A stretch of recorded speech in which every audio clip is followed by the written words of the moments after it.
Hello दोस्तों, government jobs alert में आपका स्वागत है। तो दोस्तों, इस वीडियो में हम बात करने वाले हैं आरआरबी एनटीपीसी सीबीटी 1 एग्जाम 5 मार्च की फर्स्ट शिफ्ट के एग्जाम एनालिसिस के बारे में। तो दोस्तों, पूरा एनालिसिस देखने के लिए वीडियो को अंत तक जरूर देखें। और दोस्तों, अगर इससे पहले आप हमारे चैनल पर पहली बार विजिट कर रहे हो तो सभी सरकारी भर्तियों की लेटेस्ट अपडेट्स पाने के लिए हमारे चैनल को जरूर सब्सक्राइब करें, साथ ही बेल आइकन को भी प्रेस करें जिससे आने वाली वीडियोज़ की नोटिफिकेशन आपको मिलती रहे। तो दोस्तों, यहाँ पे अगर हम बात करें आज के पेपर के डिफिकल्टी लेवल के बारे में, तो डिफिकल्टी लेवल कुछ ज़्यादा नहीं रहा है पेपर का। इजी टू मॉडरेट क्वेश्चंस यहाँ पे पूछे गए हैं पूरे पेपर में। और दोस्तों, अगर हम यहाँ पे बात करें जीके की, तो जीके में जो करंट अफेयर्स के क्वेश्चन थे वो दोस्तों यहाँ पे 4 से 5 क्वेश्चन पूछे गए थे, ज़्यादा नहीं पूछे गए थे। और जो 2018 का करंट अफेयर्स था वहाँ से 2 से 3 क्वेश्चन पूछे गए हैं। और दोस्तों, अगर साइंस की बात करें तो साइंस में भी 5 से 6 क्वेश्चन से पूछे गए थे, ज़्यादा नहीं पूछे गए थे। और मैक्सिमम क्वेश्चन स्टैटिक जीके से पूछे गए थे और हिस्ट्री से भी यहाँ पे अच्छे खासे क्वेश्चन पूछे गए थे। और कुछ क्वेश्चंस दोस्तों यहाँ पे रिपीटेड भी थे जो पुरानी शिफ्टों में आ चुके हैं। और दोस्तों, अगर यहाँ पे बात करें मैथ की, तो मैथ में 3 से 4 क्वेश्चंस का डिफिकल्टी लेवल काफ़ी अच्छा था, बाकी सारे क्वेश्चन इजी थे। इसी तरह रीजनिंग में भी 3 से 4 क्वेश्चंस का ही डिफिकल्टी लेवल थोड़ा अच्छा था, बाकी सारे क्वेश्चन इजी थे। तो टोटल दोस्तों जो अच्छे खासे अटेम्प्ट करने वाला क्वेश्चन था, क्वेश्चन पेपर था, और ज़्यादा टफ यहाँ पे नहीं पूछा गया है। तो दोस्तों, देख लेते हैं जीके में कौन कौन से क्वेश्चन यहाँ पे पूछे गए हैं। तो दोस्तों, हर शिफ्ट में पूछे जा रहे हैं यहाँ पे योजना और स्कीम से रिलेटेड क्वेश्चन। तो पहला क्वेश्चन यहाँ पे योजना और स्कीम से रिलेटेड पूछ लिया गया है कि नेशनल गारंटी रोजगार स्कीम में कितने दिन का रोजगार देने का वादा किया है गवर्नमेंट ने। तो दोस्तों, प्रति व्यक्ति यहाँ पे 150 दिन का रोजगार देने का वादा किया है नेशनल गारंटी रोजगार स्कीम के तहत गवर्नमेंट ने। और दोस्तों, रिपीटेड क्वेश्चन ये था यहाँ पे कि मनरेगा योजना के तहत कितने दिन का रोजगार देने का वादा किया गवर्नमेंट ने। तो दोस्तों, ये क्वेश्चन पहले आ चुका है और ये आगे भी रिपीट हो सकता है, इसलिए आप इसको भी जरूर देख के जाएं। यहाँ पे 100 दिन का रोजगार मनरेगा योजना के तहत देने का वादा किया गवर्नमेंट ने। अगला क्वेश्चन दोस्तों यहाँ पे हिस्ट्री से पूछ लिया गया है कि भारत का स्वर्ण युग किसे कहा जाता है। तो दोस्तों, स्वर्ण युग पूछ लिया गया है यहाँ पे। स्वर्ण युग मतलब कितने सालों के बीच का जो अंतराल था वो स्वर्ण युग कहलाता है भारत का। तो दोस्तों, सन 1991 से 2003 के बीच का जो समय था वो भारत का स्वर्णिम युग कहा जाता है। और दोस्तों, इसी से मिलता जुलता क्वेश्चन है कि स्वर्ण काल किसे कहा जाता है भारत का। तो दोस्तों, ये बहुत ही डीप हिस्ट्री से क्वेश्चन पूछा गया है कि स्वर्ण काल किसे कहा जाता है। तो दोस्तों, जो गुप्त काल था वो भारत का स्वर्ण काल कहा गया था। तो गुप्त काल को यहाँ पे स्वर्ण काल, और जो स्वर्णिम युग था तो वो 1991 से सन 2003 तक। अगला क्वेश्चन दोस्तों, 2003 में रक्षा मंत्री किसे बनाया गया। तो रक्षा मंत्री किसे नियुक्त किया गया 2019 में रक्षा मंत्री किसे बनाया गया। तो दोस्तों, राजनाथ सिंह को यहाँ पे 2019 में भारत के रक्षा मंत्री नियुक्त किया गया था। अगला क्वेश्चन दोस्तों, कौन सी बीमारी बैक्टीरिया द्वारा होती है। तो दोस्तों, यहाँ पे ऑप्शन दिए गए थे चिकन पॉक्स, मम्प्स और डिफ्टीरिया। तो दोस्तों, चिकन पॉक्स यहाँ पे वायरस के द्वारा होता है और मम्प्स भी यहाँ पे वायरस के द्वारा होता है, लेकिन जो डिफ्टीरिया होता है दोस्तों ये बैक्टीरियल डिजीज है, तो ये बैक्टीरिया के द्वारा फैलती है। तो यहाँ पे डिफ्टीरिया इसका सही आंसर हो जाएगा। अगला क्वेश्चन दोस्तों, यहाँ पे हिस्ट्री से पूछ लिया गया है कि अलाउद्दीन खिलजी द्वारा कौन सा कर नहीं लगाया गया था। तो दोस्तों, अलाउद्दीन खिलजी द्वारा कौन सा कर यहाँ पे नहीं लगाया गया था, वहां पे ऑप्शन का पता नहीं लग पाया है। लेकिन जो अलाउद्दीन खिलजी द्वारा मुख्यतः कर लगाए गए थे वो थे गढ़ी कर, जजिया कर और चराई कर। तो ये 3 मुख्य कर थे जो अलाउद्दीन खिलजी द्वारा लगाए गए थे। तो इनके हिसाब से जहाँ ऑप्शन में अगर ये नहीं, इनके अलावा कोई और कर दिया गया था तो वो वहां पे गलत हो जाएगा, यहाँ पे कि वो कर वहां पे अलाउद्दीन खिलजी द्वारा नहीं लगाया गया होगा। अगला क्वेश्चन दोस्तों, लाल पाल बाल जो कि स्वतंत्रता सेनानी थे, ये किस किस राज्य से संबंधित थे। तो दोस्तों, पंजाब, महाराष्ट्र और बंगाल से ये लोग बिलोंग करते थे, लाल पाल और बाल। तो पंजाब, महाराष्ट्र, बंगाल इसका सही आंसर हो जाएगा। अगला क्वेश्चन दोस्तों, साइंस से रिलेटेड, आंख व त्वचा के लिए लाभदायक विटामिन कौन सा है। तो दोस्तों, आंख व त्वचा के लिए लाभदायक विटामिन कौन सा है। तो विटामिन ए यहाँ पे आंख व त्वचा के लिए लाभदायक है क्योंकि विटामिन ए की कमी के कारण रतौंधी रोग हो जाता है। तो विटामिन ए आंख व त्वचा के लिए लाभदायक विटामिन है यहाँ पे।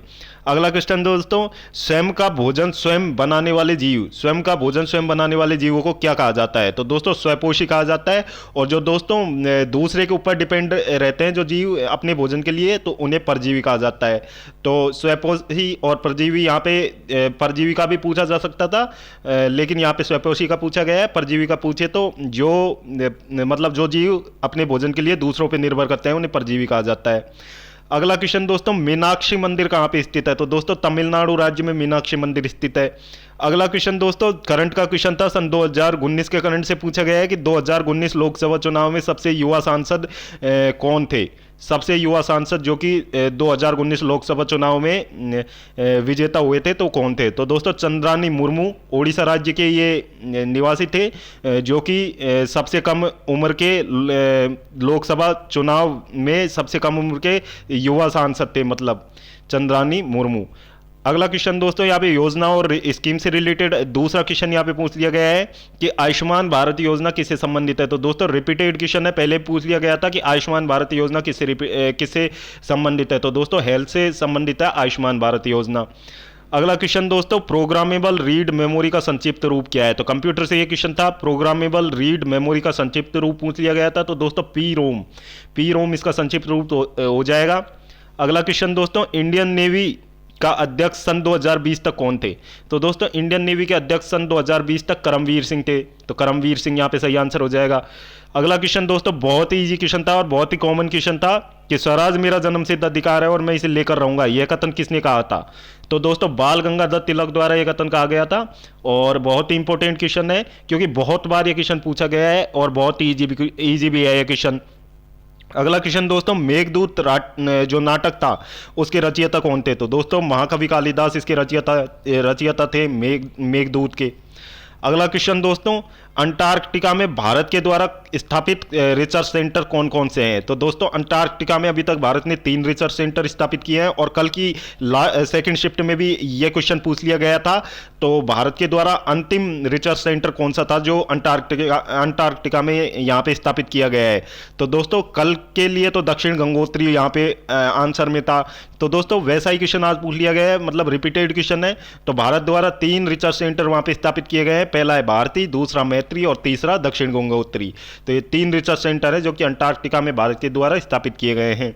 अगला क्वेश्चन दोस्तों, हिस्ट्री से, मुंडकोपनिषद कहाँ से लिया गया है? तो दोस्तों कौन से वेद से मुंडकोपनिषद लिया गया है? तो दोस्तों ऋग्वेद, यजुर्वेद, सामवेद और अथर्ववेद। तो दोस्तों यहाँ पे अथर्ववेद इसका सही आंसर हो जाएगा, जो यहाँ से मुंडकोपनिषद को लिया गया है। अगला क्वेश्चन दोस्तों, निम्न में से कौन सा स्थान भगवान बुद्ध से संबंधित नहीं है? तो दोस्तों यहाँ पे 4 ऑप्शन दिए गए थे, सारनाथ, बोध गया, कुशीनगर और ग्वालियर। तो दोस्तों सारनाथ, बोध गया और कुशीनगर ये तीनों स्थान भगवान बुद्ध से संबंधित थे, लेकिन जो ग्वालियर था वो भगवान बुद्ध से संबंधित नहीं था। तो ग्वालियर यहाँ पे करेक्ट आंसर हो जाएगा क्योंकि ये भगवान बुद्ध से संबंधित नहीं है। अगला क्वेश्चन दोस्तों, वन्यजीव संरक्षण में कितनी अनुसूचियां हैं? तो दोस्तों वन्यजीव संरक्षण में 6 अनुसूचियां हैं। यहाँ पे इस कॉन्स्टिट्यूशन से रिलेटेड क्वेश्चन था, वन्यजीव संरक्षण में कितनी अनुसूचियां हैं? तो दोस्तों 6 अनुसूचियां हैं। अगला क्वेश्चन दोस्तों, भाषा से रिलेटेड, संस्कृत किस भाषा परिवार से संबंधित है? तो दोस्तों बहुत ही अच्छा क्वेश्चन यहाँ पे पूछा गया है कि संस्कृत किस भाषा परिवार से संबंधित है। तो दोस्तों हिंदू यूरोपियन भाषा परिवार से ये भाषा संबंधित है, संस्कृत। हिंदू यूरोपीय भाषा परिवार की शाखा है संस्कृत। तो अच्छा क्वेश्चन था। तो दोस्तों अगला क्वेश्चन कंप्यूटर से रिलेटेड कि उपरोक्त में से सुपर कंप्यूटर नहीं है। तो दोस्तों यहाँ पे 4 ऑप्शन दिए गए थे, परम, एका, सीडीए और पीडीए यहाँ पे दिए गए थे ये 4 ऑप्शन। तो दोस्तों यहाँ पे सीडीए जो था वो सुपर कंप्यूटर का रूप नहीं है, सीडीए यहाँ पे करेक्ट आंसर हो जाएगा क्योंकि ये कोई सुपर कंप्यूटर नहीं है। अगला क्वेश्चन दोस्तों, जब कोई ध्वनि किसी श्रोता को बार बार सुनाई देती है, यानी कि टकटक कर बार बार आती है, तो उस ध्वनि को क्या कहा जाता है? तो दोस्तों प्रतिध्वनि उसे कहा जाता है। तो प्रतिध्वनि जो ध्वनि होती है वो श्रोता को बार बार सुनाई देती है, यानी कि वो किसी ऑब्जेक्ट से टकराकर बार बार श्रोता को सुनाई देती है। अगला क्वेश्चन दोस्तों, यहाँ पे चित्रकला का स्वर्णकाल किसके शासनकाल में था? तो हिस्ट्री से ये क्वेश्चन पूछा गया था। तो दोस्तों जहांगीर के शासनकाल को चित्रकला का स्वर्णकाल यहाँ पे कहा गया था, क्योंकि जहांगीर चित्रकला के बहुत ज़्यादा प्रेमी थे, तो उनके समय में चित्रकला का बहुत ज़्यादा विकास हुआ था। चित्रकला का स्वर्णकाल जहांगीर के काल को कहा गया। अगला क्वेश्चन दोस्तों, बेमेल का चयन करना था यहाँ पे, तो ऑड वन आउट ढूंढना था। तो यहाँ पे 4 ऑप्शन दिए गए थे, बाढ़, दुर्घटना, भूकंप और ज्वालामुखी। तो दोस्तों यहाँ पे बाढ़ एक प्राकृतिक आपदा है, भूकंप भी प्राकृतिक आपदा है और ज्वालामुखी भी प्राकृतिक आपदा है, लेकिन जो दुर्घटना है वो यहाँ पे प्राकृतिक आपदा नहीं है, तो दुर्घटना यहाँ पे सही आंसर हो जाएगा इसका। अगला क्वेश्चन दोस्तों, यूएनओ से रिलेटेड पूछ लिया गया है कि यूएनओ की एटॉमिक एनर्जी एजेंसी के संबंध में कौन सा कथन गलत है? तो दोस्तों वहाँ पे 4 कथन दिए गए थे, तो उनमें से गलत कथन ढूंढना था एटॉमिक एनर्जी एजेंसी के संबंध में। तो दोस्तों यहाँ पे गलत कथन ये हो जाएगा कि न्यूक्लियर पावर के उपयोग को बढ़ावा देना, यानी कि जो एटॉमिक एनर्जी एजेंसी है वो न्यूक्लियर पावर के उपयोग को बढ़ावा नहीं देती है, लेकिन यहाँ पे ऑप्शन में दिया गया था कि ये इसको बढ़ावा देता है, तो ये यहाँ पे गलत ऑप्शन हो जाएगा। तो करेक्ट आंसर ये होगा इसका। अगला क्वेश्चन दोस्तों, किस देश में द्विपक्षीय पार्टी सिस्टम स्थापित किया गया है? तो दोस्तों कौन से ऐसे देश हैं जिनमें द्विपक्षीय पार्टी सिस्टम है? तो दोस्तों यहाँ पे ऑप्शन में कई देशों के नाम दिए गए थे, लेकिन यूएसए और यूके ये दो ऐसे देश थे जहाँ पे टू पार्टी सिस्टम है। तो यूएसए और यूके इसका सही आंसर हो जाएगा। अगला क्वेश्चन दोस्तों, मल्टीनेशनल कंपनीज एमएनसी कहाँ से निवेश प्राप्त करती हैं? तो दोस्तों मल्टीनेशनल कंपनीज जो एमएनसी है वो कहाँ से निवेश प्राप्त करती है? तो दोस्तों एफडीआई से ये निवेश प्राप्त करती है मल्टीनेशनल कंपनीज। तो दोस्तों जो जीके का लेवल था वो इजी टू मॉडरेट ही था, ज़्यादा टफ क्वेश्चन यहाँ पे नहीं थे। तो दोस्तों हम देख लेते हैं मैथ में कहाँ से क्वेश्चन पूछे गए थे।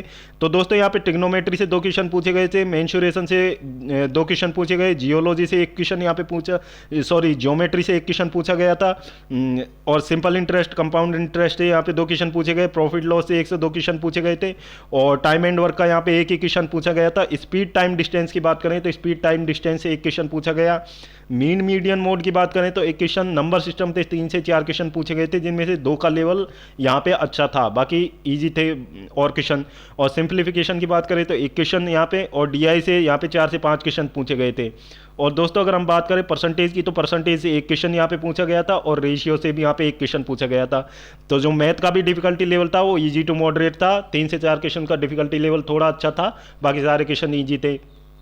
और दोस्तों यहाँ पे रीजनिंग की बात करें तो रीजनिंग में कथन निष्कर्ष से 2 से 3 क्वेश्चन पूछे गए, सिलोजिज्म से 1 से 2 क्वेश्चन पूछे गए थे, ब्लड रिलेशन की बात करें तो 2 क्वेश्चन, और कोडिंग डिकोडिंग से 3 से 4 क्वेश्चन पूछे गए थे, और सीरीज की बात करें तो 3 से 4 क्वेश्चन सीरीज से यहाँ पे पूछ लिए गए थे, और अल्फाबेटिकल सीरीज की बात करें तो यहाँ पे 2 क्वेश्चन पूछे गए थे। वेन डायग्राम की बात करें तो 2 क्वेश्चन वेन डायग्राम से, एनालॉजी और ऑड वन आउट से यहाँ पे 2 क्वेश्चन पूछे गए थे, और पजल से यहाँ पे 2 क्वेश्चन पूछे गए थे।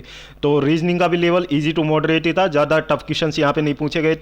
तो दोस्तों ये था 5 मार्च की फर्स्ट शिफ्ट का एग्जाम एनालिसिस। और दोस्तों वीडियो पसंद आई है तो वीडियो को लाइक करें और अपने दोस्तों के साथ शेयर जरूर करें, और अगर इससे पहले आपने हमारे चैनल को सब्सक्राइब नहीं किया है तो चैनल को जरूर सब्सक्राइब करें, साथ ही बेल आइकन को भी प्रेस करें। तो दोस्तों जल्द मिलते हैं एक और नई सरकारी भर्ती की अपडेट के साथ, तब तक के लिए गुड बाय।